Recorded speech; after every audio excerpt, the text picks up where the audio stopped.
Yo, check it out, we rapping for the Texans. Full idiot in Crenshaw Bridge, we flexing. Houston rap style, we bringing the heat. Talking Texas football, nugget compete. Got the best podcast, the loudest in the game. Wednesday nights, 8 p.m. Remember the name, we talking draft picks. We talking defense, we break it all down. No nonsense. H-Town with the Run Showdown. On the mic, talking Texas football. Every Wednesday night with special guests dropping knowledge. Taking the stage, holding it in Crenshaw Briggs. Be holding it down in the H-Town, wiping it down. Talking touchdowns in H-Town. Houston culture, we holding it down. Talking news and rumors, keeping it real. No filter, we got the Texans appeal. In the Lone Star City, we're living it up. Talking all things Texas, we can't get enough. From the football field to the concrete jungle, we're ripping H-Town. Ain't nothing humble, bitch.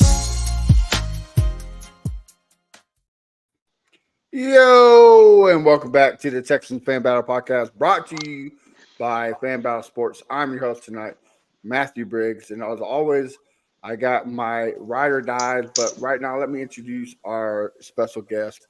We got Mr. Carlos from a great podcast called Just Fans. What's going on, brother?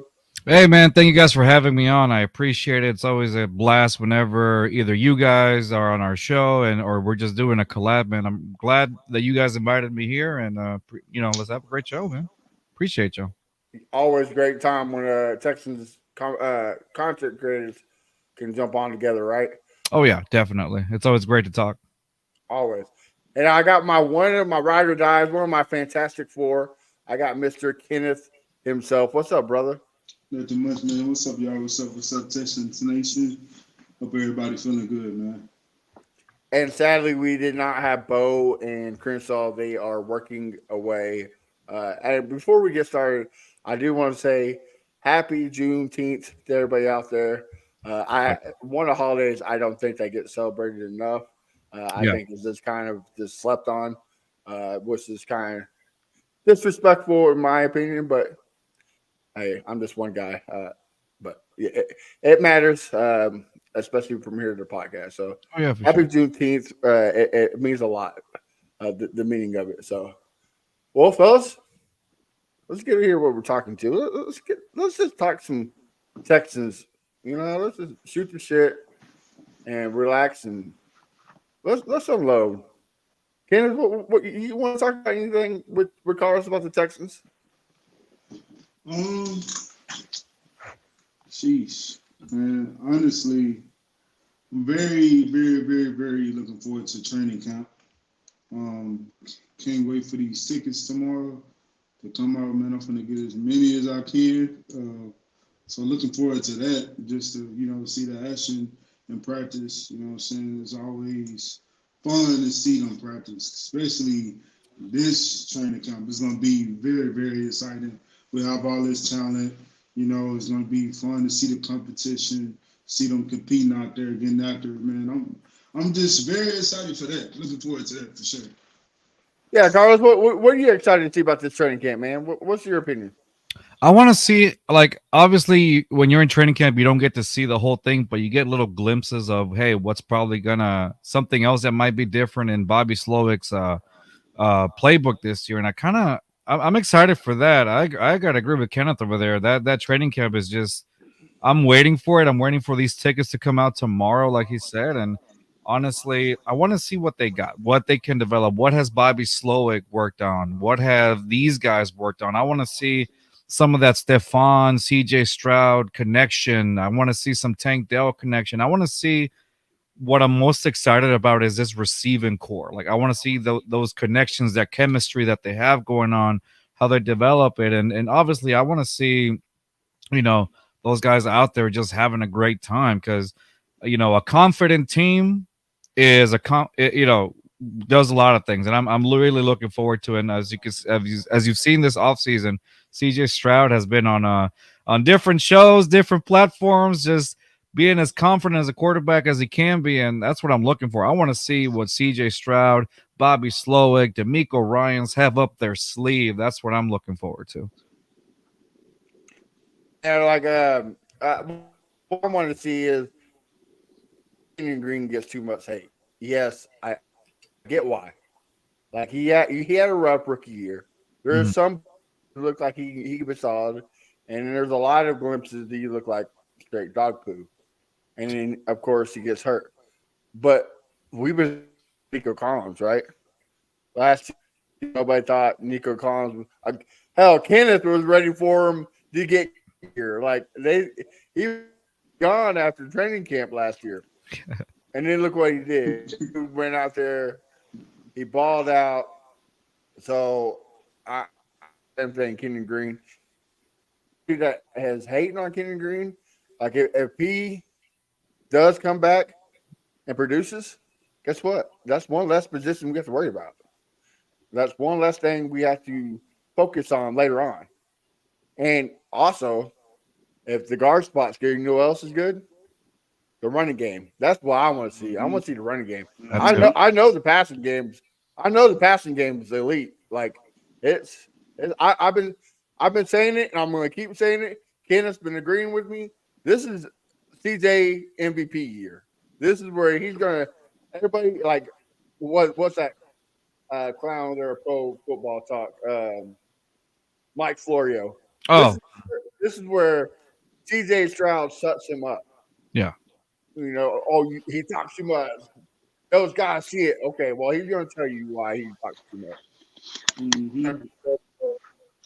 1,050 touchdowns this year. Like he's going to show you. Okay, to me, like you said, Carlos, uh, Stephon Diggs adding to CJ Stroud is like adding Randy Moss to Tom Brady. It's Mhm. just a recipe of success. And then Yeah. again, who if you double Stephon, then who's going to double Nico? Who's going to double Tank? Yeah. And then you got Dalton Schultz coming up the middle at the tight end spot. Like, dude, it's a cheat code. Yeah. I don't see a way of beating this Texans offense, and that might be the homer in me, but who cares? I'm all right with it. No, I mean it's just I think it's being aware of the situation. I think the Texans what they did this offseason, they really, you know, the thing. So lately in our podcast and just fans, we've been having like a lot of Texans content creators come on, and you guys were one of them as well, that we invited on. And I always ask the question because I want to hear in case anybody has something different to say, and everybody from you guys to who we've invited. This past week we had Harley Dugan from the lead. Um, we we all hear the same thing. I always ask them, "Do you see any sense of regression in CJ Stroud this year, just because there's more film on him and everything?" And I already know my answer, but I want to hear. I want to see if anybody else says anything different. And everybody says the same thing, and I agree with them. I don't see CJ regressing this year, even though it's a second year, or having a sophomore slump for the sole reason that look at what the Texans did this season for him. They added so many weapons for him to literally just turn, pick, and choose and throw the ball. You brought up a great point there, Briggs, or Chef Briggs, as I should call you now. I saw your video about the thing coming up. Awesome. Well, Yes, I'm definitely sir. going to watch that. Um, I honestly they added so many weapons to him that it's almost like a pick and choose. Who do I throw to? You have Joe Mixon who can catch the ball. That's another receiver open. Like you said, you have a triple threat, if you will, of receivers that can easily each go for 1,000 yards. Not easy. I don't say easily, but they can go for 1,000 yards each, hypothetically speaking.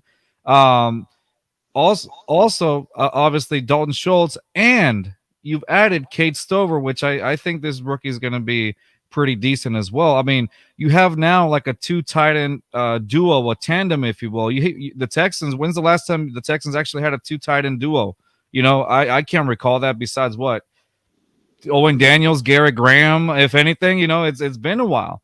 So uh I'm excited for Kate Stover. Like you just added weapons, and then after all that, you still have Noah Brown who didn't do too bad last season, and you still have John Mechie, who's apparently been getting a lot of great reviews from NRG lately. So you literally have a just about anybody that can kind of step up in this offense. So yeah, if you're a Texans fans, you got to be optimistic. So to my original point, I don't see CJ regressing this year. If anything, most people will say it's because there's film on him. Well, guess what? Film works both ways. He also Absolutely, absolutely. he's also seen film. He studies thing, and CJ is not going to take this lightly.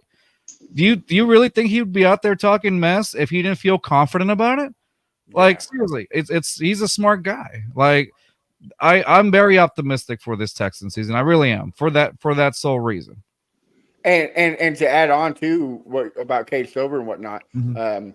Jahar Jordan, he's going to Yeah. be a threat in the back.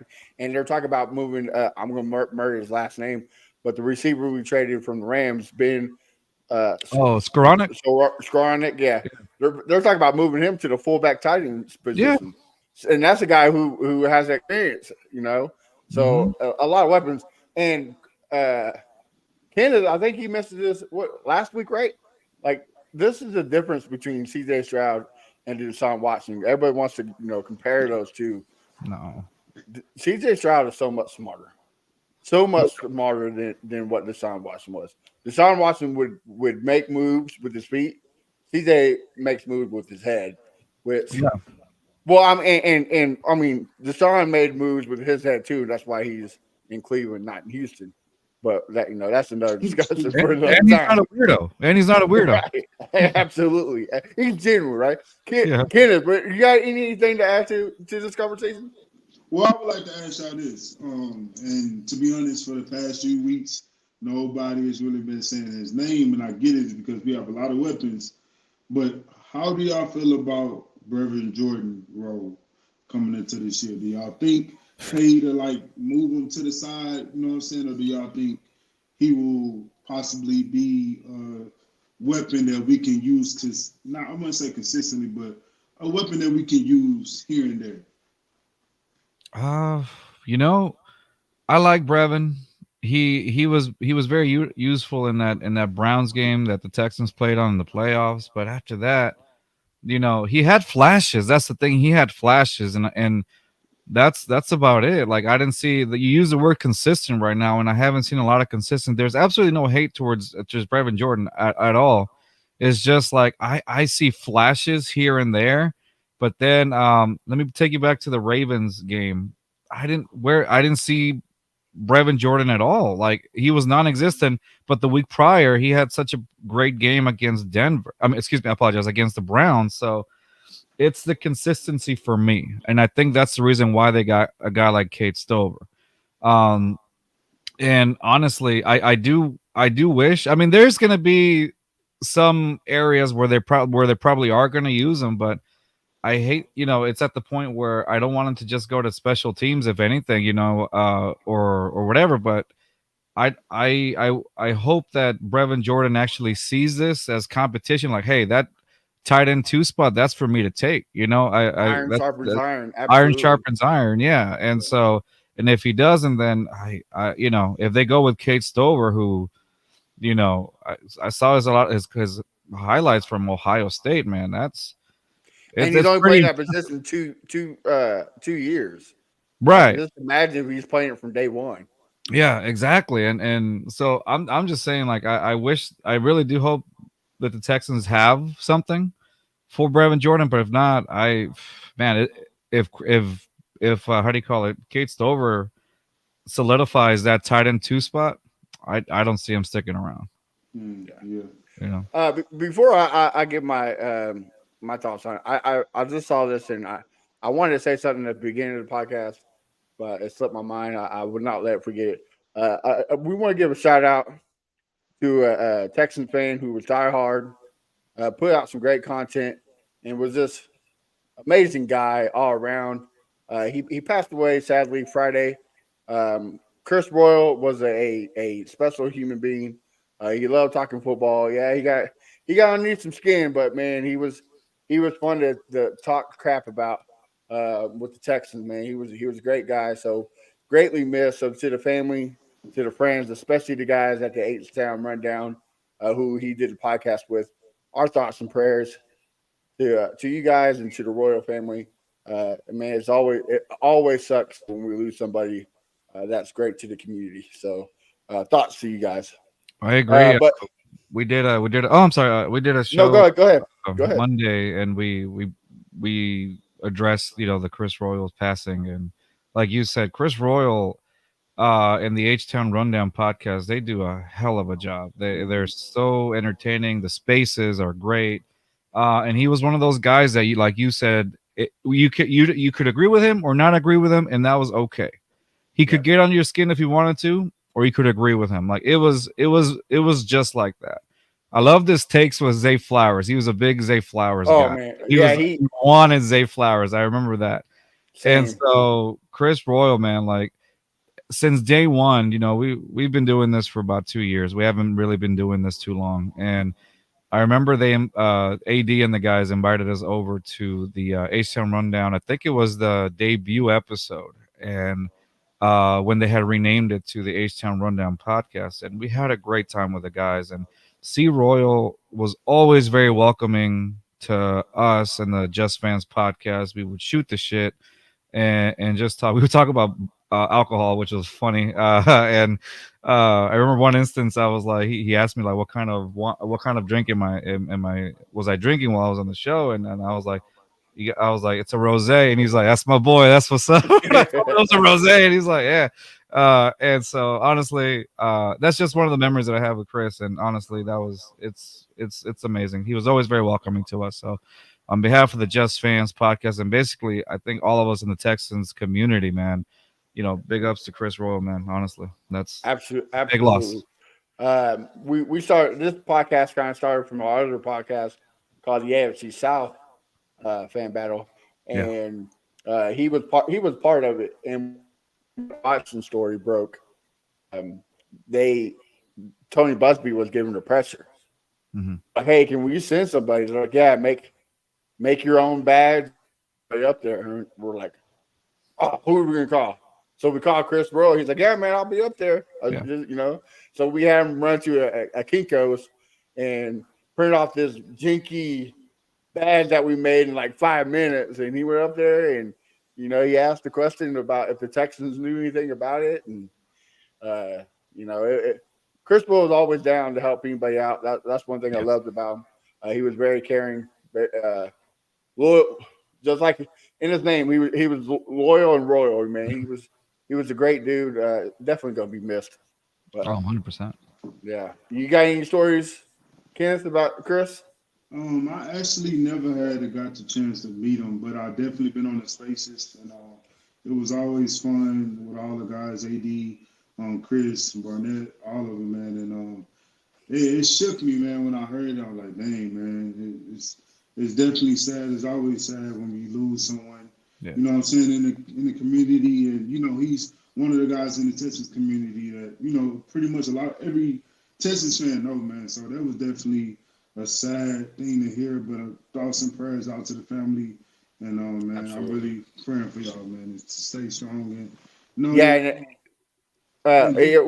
With Jahar Jordan making a shout out on his Yeah. Oh, on that was Twitter, nice.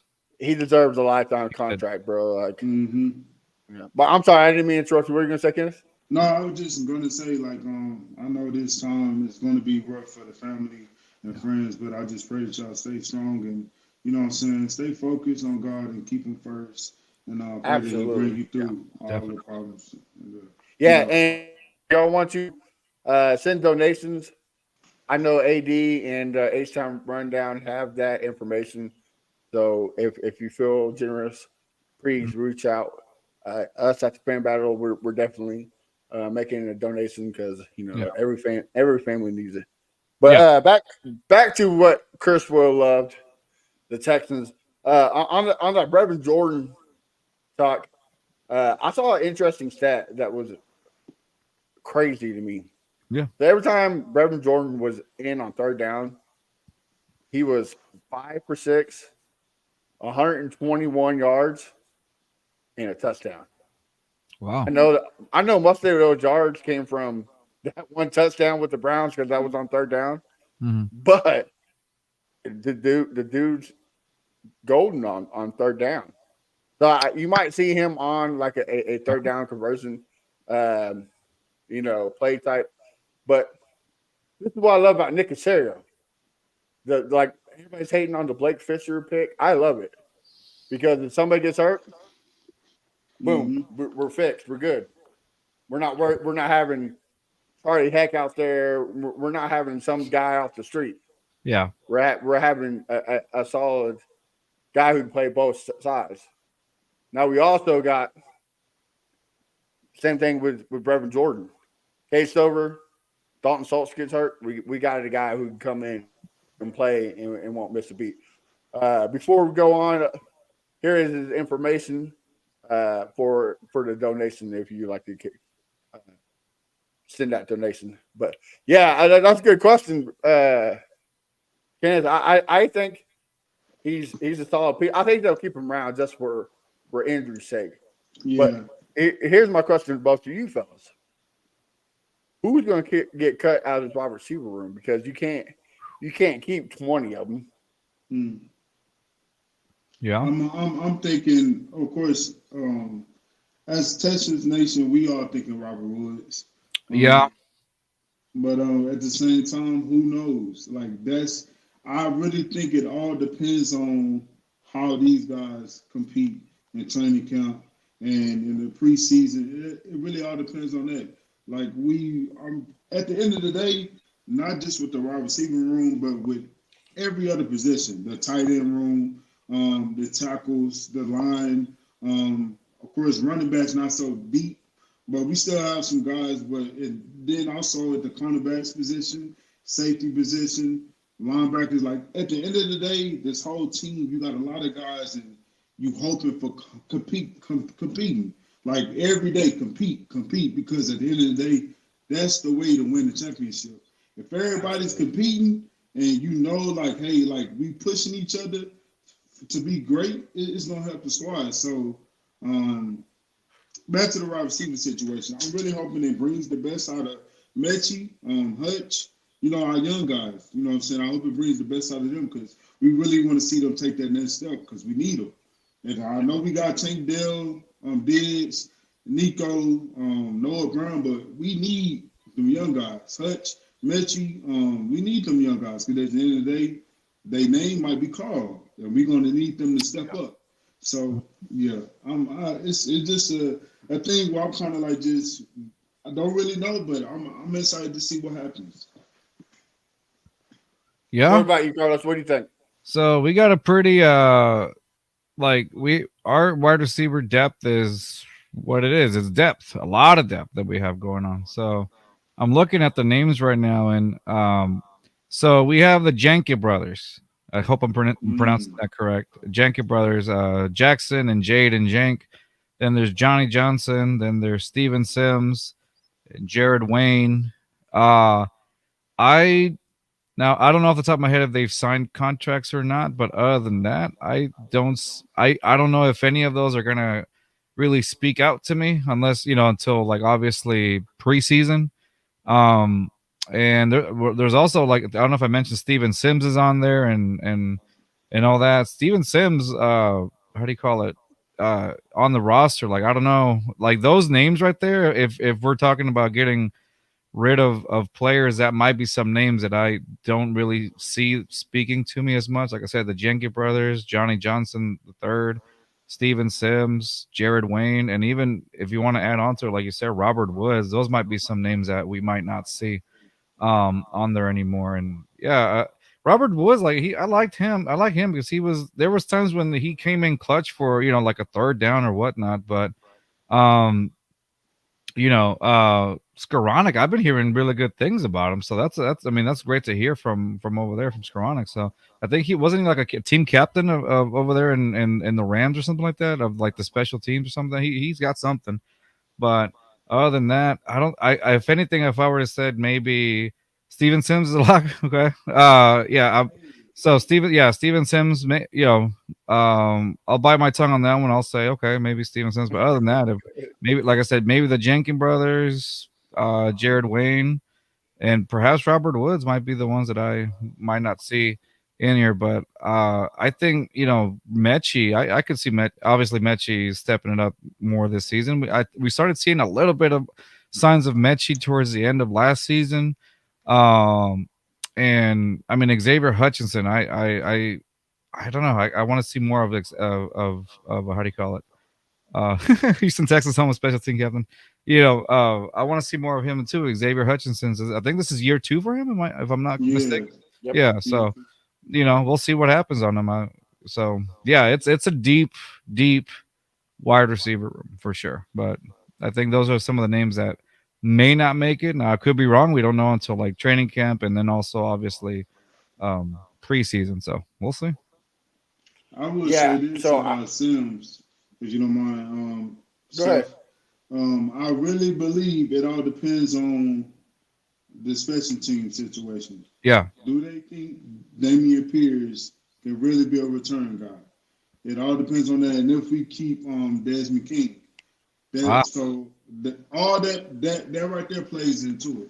Or will they put Tank back at punt return? You know what I'm saying? Like those type of things. That's what depends on Sims. It's possible we keep him. They might cut him and put him on the practice squad. I can see that happening. yeah. But I can see. I can agree with that. Yeah, I can see yeah, it. Yeah, that's what I was gonna say. I think they moved Skoranek to like the fullback position, so Mhm. that way they can move him to tight end, receiver, or whatever. So that way, he don't take a spot. I think the other two fullbacks are gone, but Jahar Jordan takes a lot of snaps at special teams. I forgot Skoranek about can him. take He it. could probably be a Uh, returner. yeah, Damian Pierce. Like this is again. This is a great problem to have, right? Like, Mhm. where are Hmm. we gonna put all these good players? Like, Mhm. Yeah, who we gonna have to let go? So I think we get rid of Robert Woods just because of age, production, and money. Like Yeah. too there's too much for being number 5 receiver, basically. Uh, I think you keep Messi absolutely. You Yeah. keep Noah Brown, and I hate to say it, but you might have to put. I don't think he stays there. If you do though, you might put Hutch on the practice squad. You might put Steven Sims on the practice squad, Mhm.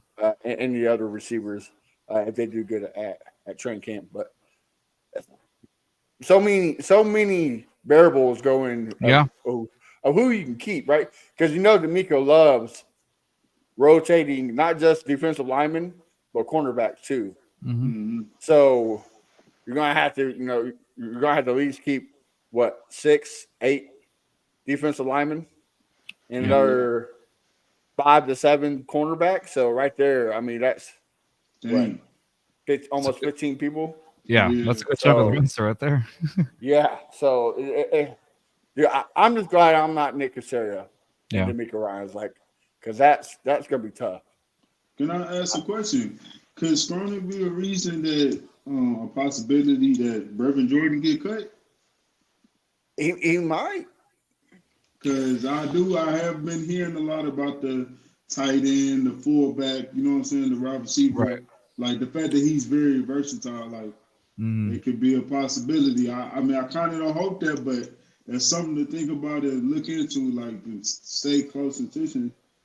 And I'm drawing a blank on his name, but the guy who ran the kick return off Beck, Beck, Back. yeah, Yeah. yeah, Beck might be there too because he's another guy that can play fullback or tight end. So they might keep him for the versatile, and like you said, they might cut Brevin Jordan and Yeah. keep Skronik for those two positions.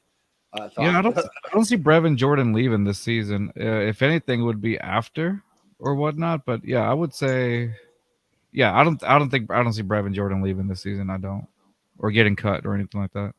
I don't either, but Yeah. again, there's you so just much. never know. But I'm Yeah. Yeah, hoping he It's don't, true. though. I hope he don't. I don't But it either, just and, might and be then a situation where they just be like, look, we, you know what I'm saying, we just going to let you Mhm. go. I'm pretty sure, for a fact, if we do cut him, somebody's going to pick him up. It's just Yeah. like, hey, you know what I'm saying, maybe we just ready to go our separate ways, but who knows? Mhm. and, Okay. and then there's also the biggest problem we had last year: offensive line. Oh Mm-hmm. yeah. Like none of them can stay healthy. Mm-hmm. So S- that's Let's another spot you're going to have to keep Yeah, it Dang, was that. held by duct tape and prayers. Oh man, and it didn't do that bad of a job. Like Yeah, that's they why I did. keep that's why I keep telling people like at the AFC South fan battle and fans of other teams like y'all see the taste of what CJ did, like you said, with the line that was held together with bubble gum. Yeah. This way, when he gets a solidified line that's healthy and has guys that know, okay, we know the system now. We know the zone blocking. We know what to do. It it's gonna be Yeah, tough, it's man. gonna be scary, man. Y'all remember that Steelers game? That game, I think I forgot. I think half of our line was gone, and they were Mm-hmm. going off against J.J. Watt and just a tremendous defensive line. Zero sacks. Mm-hmm. Yeah, 0 sacks, and we were. I remember like feeling like before that game, I was like, "Oh shit, how many sacks is CJ gonna take?" I'm just hoping he comes out healthy out of this until we get our line back. Man, they held that together. I don't know how they did it, but they were able to make sure CJ Stroud had 0 sacks, and I mean a good part of it was him as well. I mean there was a point where he had to score like 3 touchdowns in order to get one score. Remember that? Because one was a flag, one was a false start, whatever it was, but it kept getting nullified until he finally got it. And I just remember I think even CJ Stroud he was asked I can't remember which podcast or somewhere he was asked when did he know that he was that he was at that level, and he said right after the Steelers game. He said after that Steelers game he credited that Steelers game as the game where he knew that he was a top quarterback. And when you see that game, it's I loved it because I was there at that game, but seeing, unfortunately, I think that's the one that Tank Dell got hurt, if I'm not mistaken, and I think that was a sad thing to see. Where I think that was the one that Tank Dell got hurt. No, It he was got hurt at the Broncos game. Oh, was it the Broncos game? I'm sorry, I thought it was Yeah. my fault. My fault. It was it was such a great game to see live, but just I remember the hype with that they had with TJ Watt coming in and whatnot. But I mean, they were able to overcome TJ Watt and that defensive line that the Steelers had, and with 0 sacks, like you said. So I Mm-hmm. thought that game was just amazing. One of my favorite games this season, this past season for sure. Yeah, Yeah. I'm not gonna lie to you, man. I even told my buddy, I was like, dude, I think TJ Watt's gonna break the sack record. I think he's gonna get 7.5 to 8 sacks this game because Yeah. the last 2 games dude, was like what six Mhm. sacks total from each Mhm. game, so it was like 12 sacks. Like CJ was getting killed. I was like, oh, Yep. dude, TJ Watt's about to eat today. He better go out there and just destroy him. And then same thing with Miles Garrett.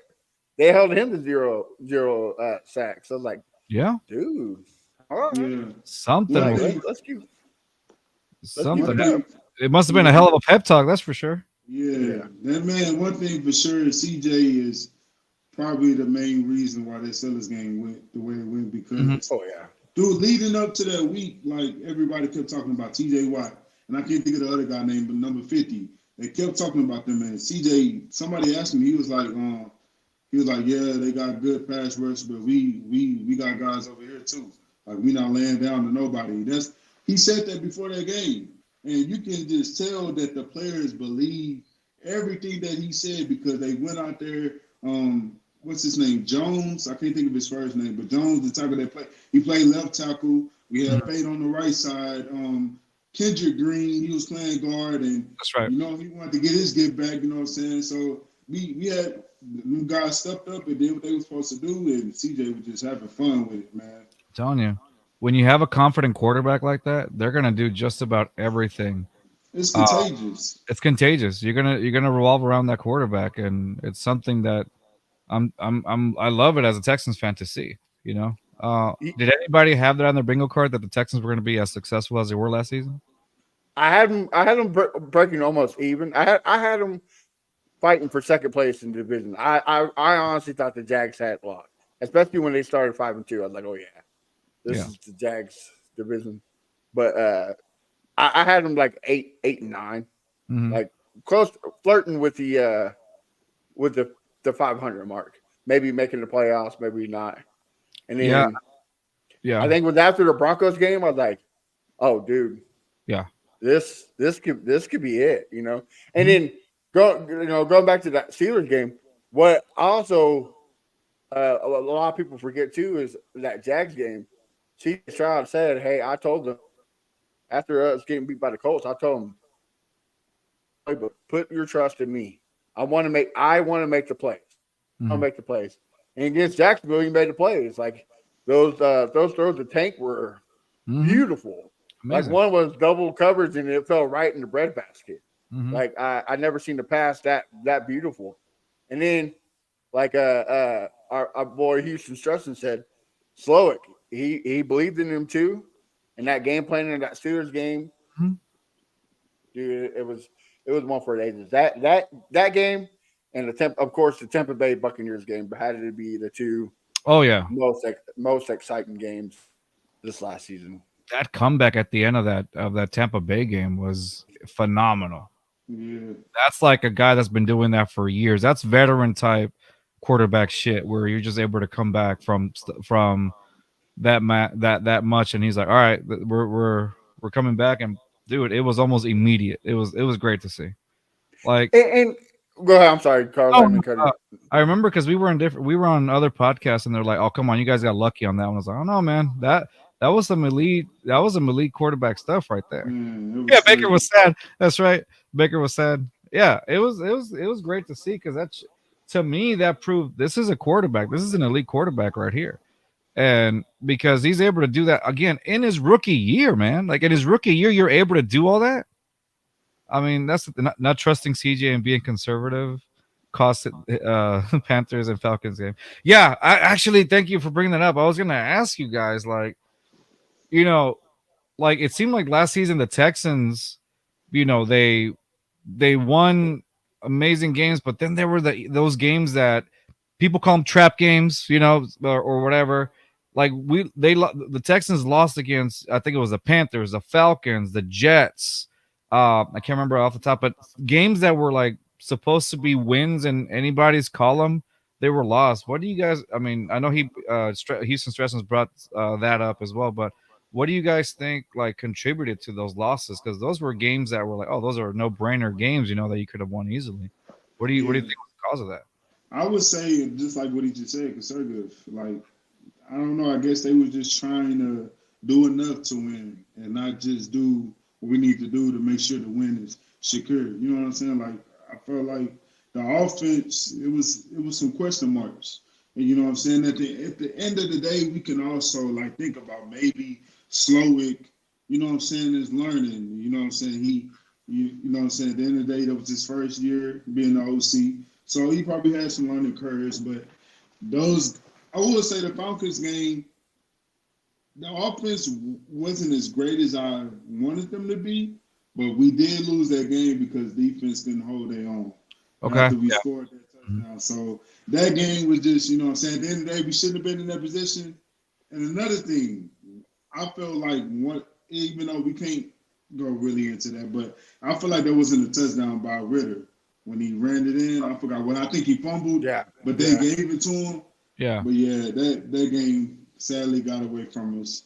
But yeah, in the Jets game, man, of course, Yeah, like I don't think that. I didn't think that the players got in their heads after yeah, all. You know, I think I think they was worrying about getting hurt. I'm not gonna lie to yeah. you. yeah, that Well, CG game, like he was hurt. I think he was playing hurt. Like yeah, I think because it of was that Broncos game, he had a concussion in that Broncos game. like Yeah, Absolutely. yeah, Yeah. I feel like he was playing hurt because what's crazy is that I can't remember. I don't want it to be a stigma, and I hope I get proven wrong this season. It says as we have learned, we hope learn a lesson to trust CJ, open it up. Yeah, a small part of me is worried that conservatism, something like that, I can't, or whatnot. Yeah, Houston Stresses has a great point. Yeah, the conservatism that they had. I mean, there were times when they were forcing the run with Damian Pierce a lot, and hmm y'all, Yes. and it was like plays that led to nowhere. And I'm yeah, like, what are we doing here, guys? It's a wasted down. What's going on, And yeah, Yeah, that's why I was about to say. Me and you are like ESPN right now. I was gonna say the conservative, not just by Bobby Slowick, but D'Amico Ryan, but Bobby tried to lean on the run game way too heavy, and it Mhm. wasn't there. Like you have to open up the passing game. It doesn't matter if CJ is throwing 50 times a game and getting 500 yards, as long as you got the W at the end of the game. That's all that matters. And I think that's what changed his mind was the Buccaneers game. Like let's be honest. If we had any other quarterback than C.J. Stroud with 6 seconds down by 4 points, this game's over with. I believe We so. lost. We lost. Deshaun Watson, Matt Schaub, it doesn't matter. We knew it's a loss. But C.J. Stroud, like, oh, dude, we got something. Like, it doesn't matter if we're down by 6 seconds. As long as C.J. Stroud got that ball in his hand, Yeah. pause, we stay in the. But now again, D'Amico Ryans, he's not off of it either. Like, he really conservative. Like Kenneth said, why aren't you attacking the quarterback when they're driving to win the game? Like, why aren't you? Why? I get it. You're playing zone. You're also playing to people's strengths, but you got to lock down those receivers. You can't give them a 5 to 10 yard cushion. You just can't do it, especially when the game's on the line. And I feel like everybody's like, oh, well, the offense didn't get going against that Ravens game, but at the first half, we had Lamar Jackson on his ass. Yeah. We had Will Harris as a spy, and he was getting at Lamar. Mm-hmm. Yeah, he got hurt there for a second, but got back up and like we had Lamar on the run going into the game in the halftime. We're down by what, 4 points or something like that? Yeah. No, A touchdown, it maybe. was tied. I think it was tied, or it was 10-7. Yeah. No, it was 10. It was tied 10.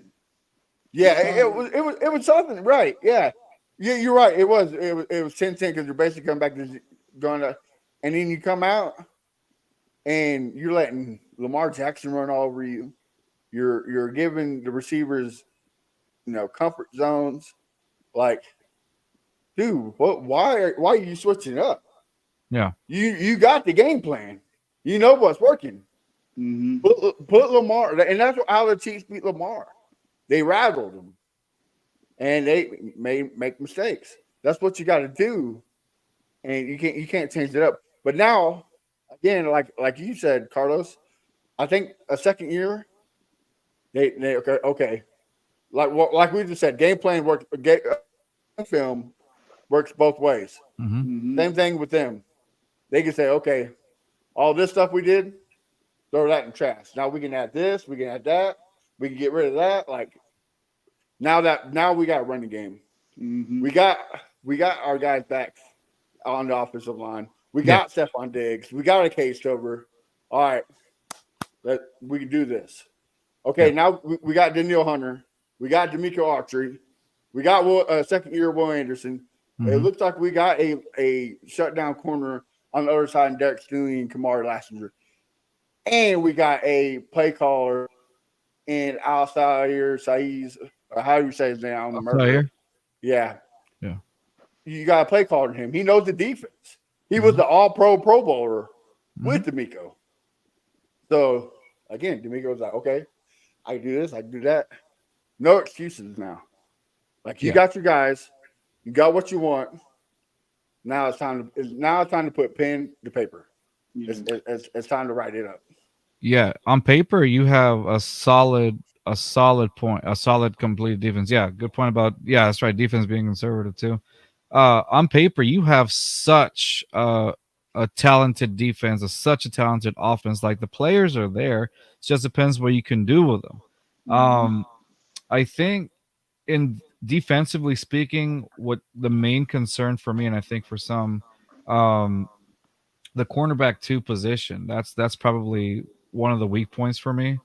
I feel like, of course we've seen bits and pieces of Kamari Lassiter on OTAs and things like that. And again, another reason to go back to our very first point, why I'm excited to go to training camp is to check out, hey, let's see, what Kamari Lassiter's got or whatever. And I was looking at some videos that I think somebody posted it were OTAs where he was like keeping up with Stephon Diggs one-on-one or whatever, and that was pretty fun to see. But of course they're not wearing the pads, they're not wearing the helmets. It was just the guys. I think they were wearing the helmets but not the pads. But yeah, they were. But he was neck and neck with him, which was great, because that's what you want. You want somebody, to disrupt the play or somebody there. Yeah, I remember like his highlights from college. There wasn't many interceptions to see or highlights, but he was there with, on coverage and being disruptive. I mean, that to me, that's the point. You have to do that. Well, if you get an interception, great, that's amazing. But you prevent a play from happening. You're make you know you're being there. Yeah, C.J. Henderson is there too, and I think I want to say they're also relying a lot on Jeff. They're relying on Jeff Okuda as well. But it's like a toss up. And again, well, D'Amico likes to switch it around a bit as well. But for sure, solidify. You got Derek Stingley and CB1, but let's knock on wood here. If he goes down, given the injury thing, what do you do now in the backfield? It's almost like you're walking a thin line. You're walking on eggshells there on the cornerback position, the secondary. So I don't know. That's probably the only thing that really concerns me. I think that the defensive tackle position also kind of gets me it's a little weary. I think there was also an article, and I can't remember who released it, talking about the linebacking core as well. So, but I don't know. I think, but for me, the biggest issue I think in the defense would probably be that CB2 position, or even the secondary. If hopefully, again, knock on wood, Stingley doesn't go down or whatever. But other than that, that's basically what gets me. Yeah, go ahead, Keno. No, I would say this. I think as far as the cornerbacks, I think we should of course, like when it comes to the one-on-ones, it's hard for them, to be totally honest. Yeah, you got some cornerbacks that can go crazy in one-on-ones with just the quarterback and the receiver. But anyways, when the season comes, I do believe the cornerbacks job will be easier. You know what I'm saying? Because you got the D line. You have 3 good pass rushers. You know what I'm saying? So Jeff Okuda, who knows? He might look really good. C.J. Henderson, who knows? He might look really good, but at the same time, I see what you're saying. It's kind of like, where's the plan B type thing? Right. Where's plan B? You know what I'm saying? We don't want to get into that situation. And it's like, oh, dang, we was hoping for this, but now what can we do? And to be totally honest, who knows? They might try to trade for a cornerback. If that does happen, it's possible that happen. And we're going to be buyers at trade deadline. So yeah, so one guy that I really do want on this team, I know it might be hard because of the money situation, but Marshawn Lattimore, I will love him on the opposite side of Stingley. Like, I would love him on the opposite side of Stingley. Like, that would be crazy. Like, defense would definitely be. I feel like that'll take our defense to another level. Yeah. And like Justin's saying, a lot of things. I've been saying this since last year, 2 years ago. Scheming fixes everything, right? Mm-hmm. Like D'Amico scheming and his talent, where he produces the talent. Like, we all seen that clip of the Browns game where he told Christian Harris, "Man, you're right there. If you just take a couple steps back, turn around, that ball is going to be right there. Just turn around and get it." And of course, we know what happens. Yeah. Takes it to the house. So now we finally got great coaching to help those guys grow. And then, and Kennedy kind of touched on it. We finally got something like we got a glimpse of it in the past with J.J. Watt.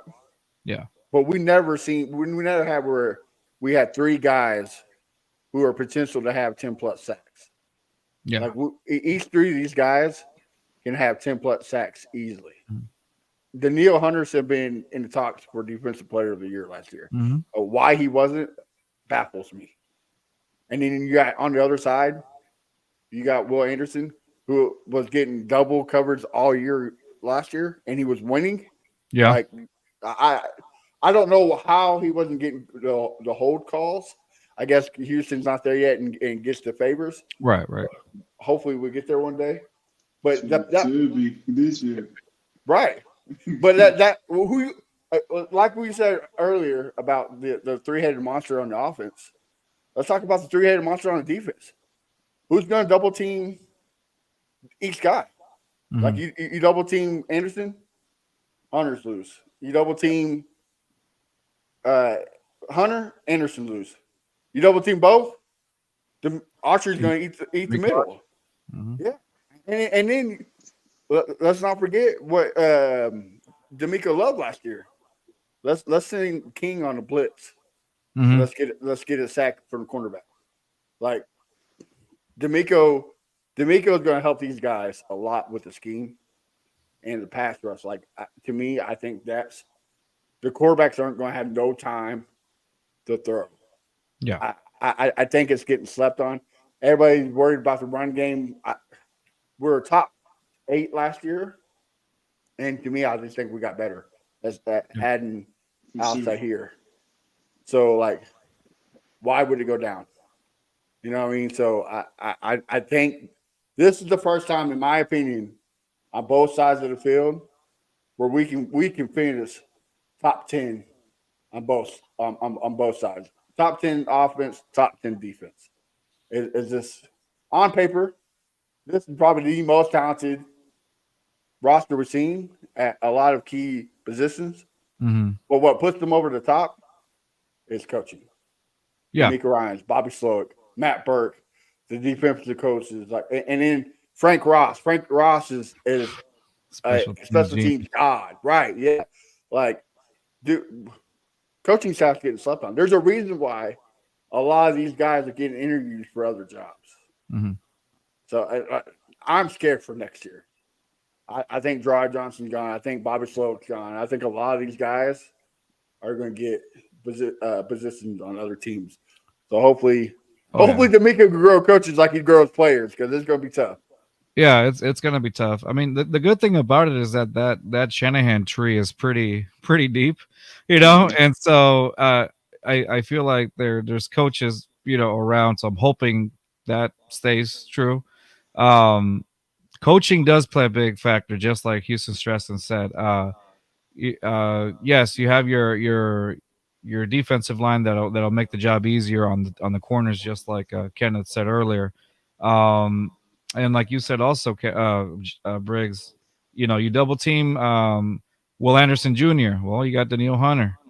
You double team Daniil, you got Will Anderson. Then you got D'Amico Autry, and then also you never know who's also looking ahead at the quarterback. Could be one of your speedy linebackers. Could be Desmond King lurking around. It could be just about anyone. And pressure's on the quarterbacks. Honestly, pressure on the quarterbacks. And then I like what you said about the scheme as well.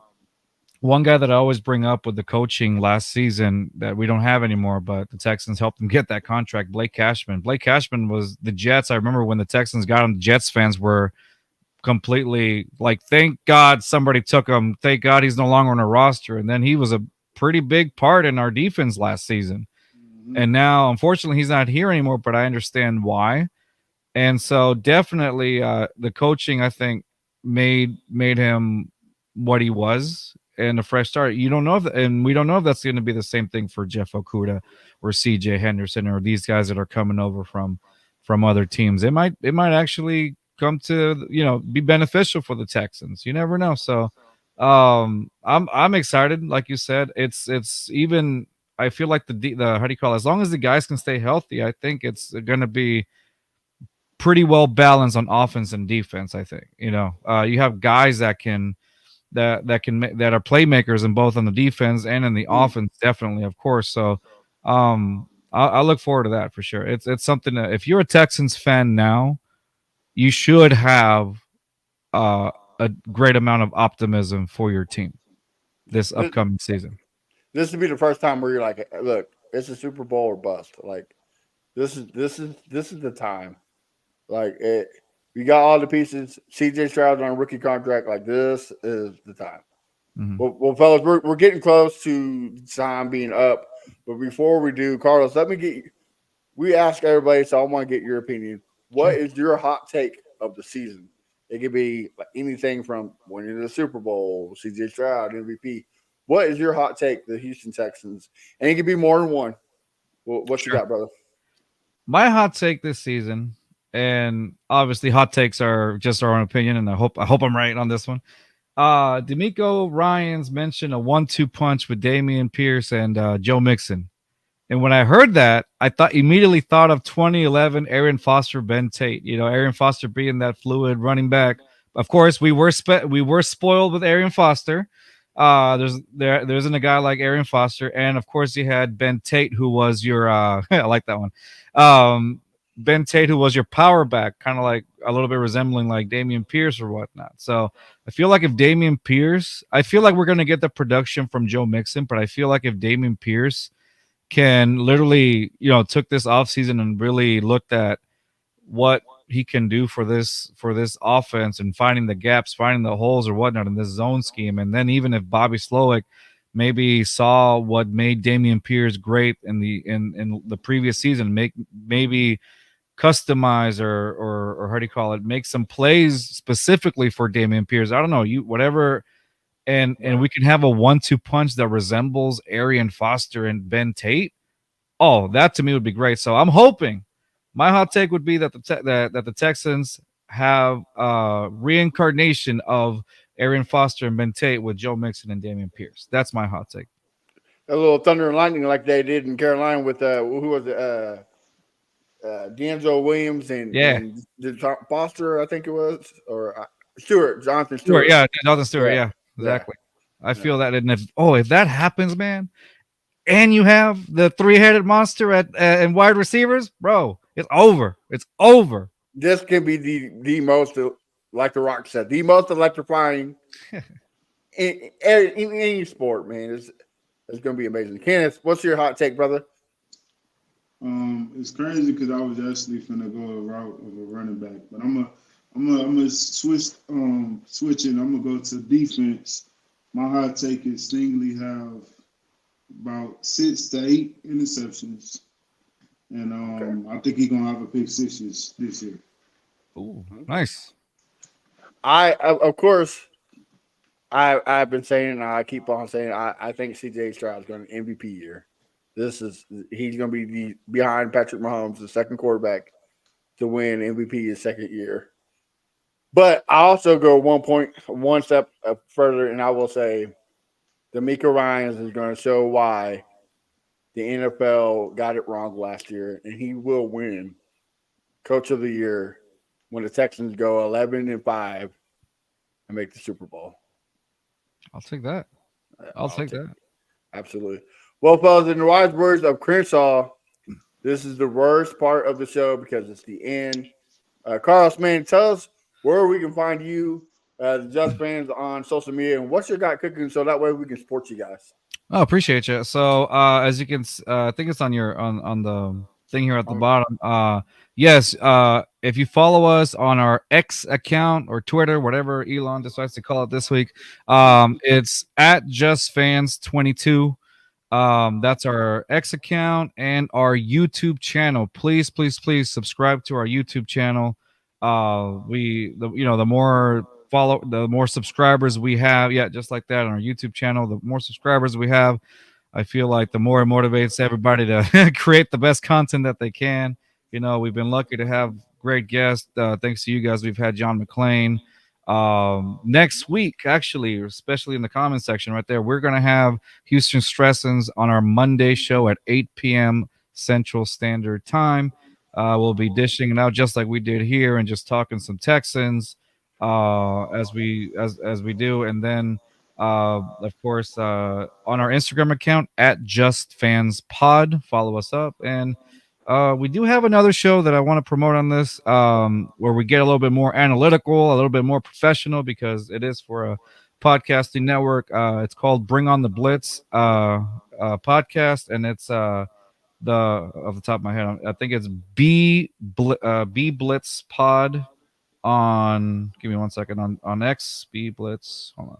I should totally remember this, but I'm obviously very busy. B Blitz Pod, and just follow us up. It's just us. Yeah, B Blitz Pod. It's just us again, but a little bit more professional for our Esquina podcast company, which is a company dedicated to uplifting Latino voices. So check us out there, man. It's a great company to have, a great company to be part of.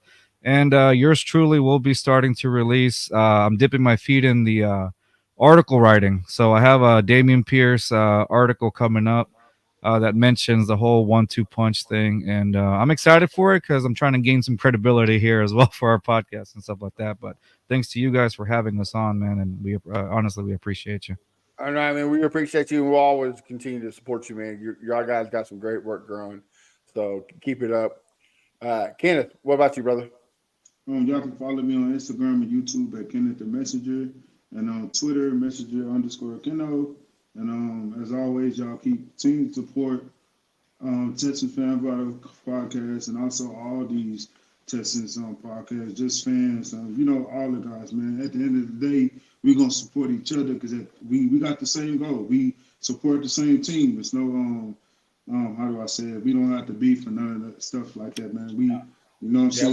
We're not Kendrick and Drake out here. Like we, you know what I'm saying? We're a family, man. And This we is the all, beauty of it. This is Houston Texans fans at their best. This is it right here. All of us different backgrounds, and we all come together for one sole purpose, and it's our Houston Texans right here, man. Yes, I think this is beautiful. Yes, sir. Absolutely. Hey, you can follow our brothers that are not here, Fifth Ward Crenshaw, and then Bo. You can find him at Bo Diggity 713. Probably the best at the TikTok game when it comes to Houston Texans content. The guy's great, crazy. You can find me at 81 Day One Texans. As you can tell on my name, I changed it to Seth Briggs. I got a new segment that will drop Saturday called Cooking with Seth Briggs, where I take my spin with my culinary art background, and I add some Texans flair to it. So to see what Saturday's recipe is going to be a winning season. So find out what we need to add to make it a winning season. But guys, make sure you follow the podcast at Texans Fan Battle everywhere. We just hit 2.5 subscribers. We're trying to hit that 5,000. So make sure you hit subscribe. Also with Just Fans, it's free. You like it, smash it. The best way to support us is hitting that subscribe button. Until then, next week, have a wonderful night. Stay blessed. And one more RIP to Chris Will. Y'all guys have a good night. Yo, check it out, we rapping for the Texans. Put with it in, Crenshaw Bridge, we flexing. Houston.